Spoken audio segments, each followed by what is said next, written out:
The world shrinks to a muddy foxhole. Rain seeps in, your pack and rations lost in chaos. All that's left is your rifle, your clothes, and hunger. The enemy lurks, but hunger, cold, and despair are the real threats.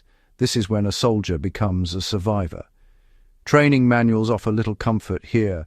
Survival is no longer theory, but necessity. Your mind adapts. A fallen tree becomes shelter. Burnt-out vehicles become resources. Every object and feature is now a tool or a lifeline. The battlefield is your larder and workshop. Ancient instincts return, reading the land, finding water, making fire.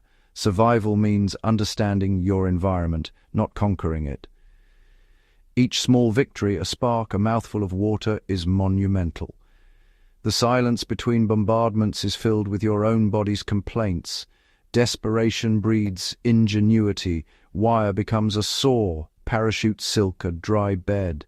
The fight is now against the elements, hopelessness, and time itself. The standard issue kit was a lifeline until it failed. On the Eastern Front, boots froze solid, greatcoats soaked through, and gear designed far from the front proved unreliable. In the Pacific, canvas rotted, leather disintegrated, and soldiers learned to adapt with jungle resources. Vines for straps, leaves for weaving. The jungle was an adversary, demanding constant adaptation. In Europe, paratroopers and infantry cut off from supplies scavenged the debris of battle. German helmets became cooking pots, fuel cans became stoves. Even when equipment didn't fail dramatically, it was often inadequate. Soldiers modified gear, combined it with enemy equipment, or created new tools from scrap. Trench art met bushcraft. Repurposing was survival, not hobby. Every adaptation was a way to regain control in chaos. Improvisation was universal, a daily necessity across every front. Shelter is survival. Official tents were often lost or destroyed, so soldiers became their own architects. In forests, a fallen log and branches made a lean-to, layered with pine boughs for rain protection and leaves for insulation. These shelters were crude but dry, offering a rare refuge.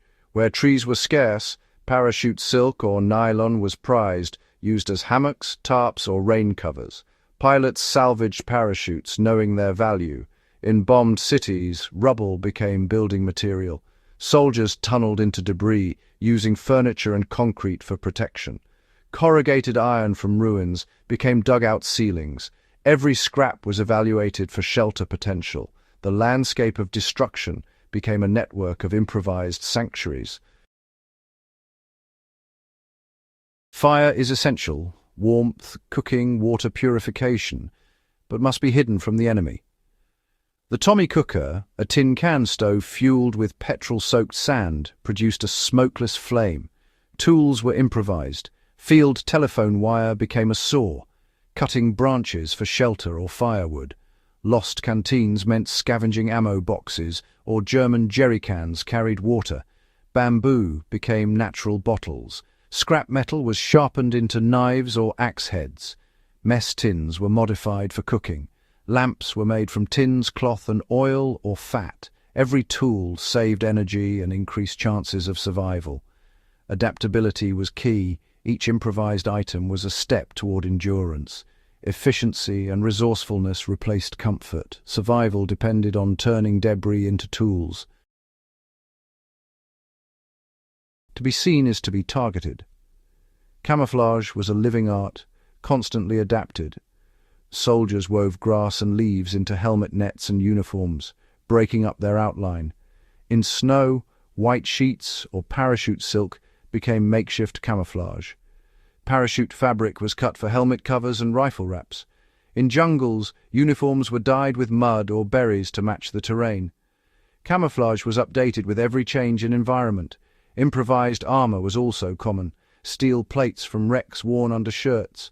Tank crews welding extra protection. Even stuffing jackets with paper or cloth offered psychological comfort. Every measure, no matter how small, was an act of defiance. Survival meant being harder to see and harder to kill. Medical aid was scarce. Improvisation saved lives. Alcohol, clean water, or even urine cleaned wounds when supplies ran out. Bandages came from ripped shirts or parachute silk, cotton from jackets padded wounds. Clean water was a constant battle. Purification tablets were quickly used up. Boiling was best, but not always possible. Makeshift filters, sand, charcoal, and pebbles in a tin can helped clarify water. Cloth filters removed debris, if not pathogens. Every day was a fight against disease as much as the enemy.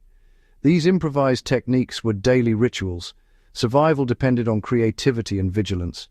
The invisible enemies, disease and infection, were as deadly as bullets. These stories are more than history. They're lessons in resilience. Survival was about adaptation, not just toughness. Soldiers shifted from waiting for supplies to creating their own solutions. Every problem was broken into manageable tasks. Each small success built confidence. This mindset turned victims into survivors. Self-reliance was essential. Teamwork was built on capable individuals. The legacy of the Lost Patrol is the enduring strength of the human spirit. Ancient skills outlasted modern technology. Ingenuity and understanding of nature were the ultimate survival tools. In our world of convenience, bushcraft may seem obsolete, but it's not. The unpredictability of life makes self-reliance as vital as ever. Wartime bushcraft isn't just for disaster. It's about connecting with our world and our abilities. Learning to identify plants, make fire, or build shelter changes how we see the wilderness.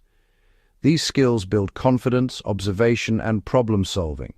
Modern emergencies can strip away our comforts. Then, these skills matter most.